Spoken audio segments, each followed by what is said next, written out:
Boker Tov à tous. Ensuite, dans la bracha, on dit Veten tal ou matar livracha, Veten bracha al pene ha'adama. Donne de la rosée et de la pluie en bénédiction, donne la bénédiction sur la surface de la terre. Et ici, on va demander à Hachem une bénédiction pour l'agriculture de la terre. Il faut savoir que pas seulement que tout se passe bien, mais aussi qu'il y ait assez de manger pour tout le monde et que ce manger-là, il suffise à tous les êtres vivants qui sont sur cette terre. L'agriculture, c'est une grande partie économique d'un pays pour pouvoir soit vendre sa marchandise ou acheter de la marchandise avec d'autres pays, parce qu'on sait que c'est ça qui tient l'économie d'un pays, c'est en faisant des échanges de produits, et que, en fait, un juif, partout où il est, il va prier pour qu'à l'endroit où lui il est, la terre elle soit fructueuse et elle permette l'économie de ce pays d'être stable. Ça veut dire que moi qui suis en Eretz Israël, je vais prier pour la terre d'Israël. Un juif qui va se trouver à Londres, on pourrait croire qu'il prie pour la terre d'Eretz Israël. Alors effectivement, il va prier pour la terre d'Eretz Israël, mais il prie pour la terre où là il est lui, parce que si lui, dans la terre où il est, elle n'est pas fructueuse,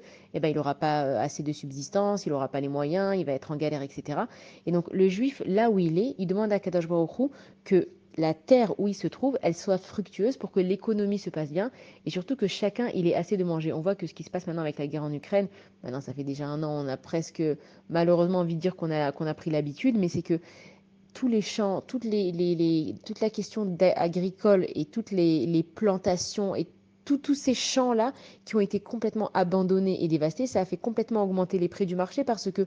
tout d'un coup, on s'est retrouvé à court de tous ces bienfaits qu'on avait et qu'on se rend compte que c'est quand on n'a plus les choses que finalement ces choses-là, on en avait besoin. Et donc avant, Chazvé Shalom, que Dieu nous en préserve d'arriver à ce genre de situation, on prie maintenant que Hachem, il fait que la terre, elle soit fructueuse et qu'on manque pas de nourriture pour tous les êtres vivants sur la terre. Bonne journée à tous.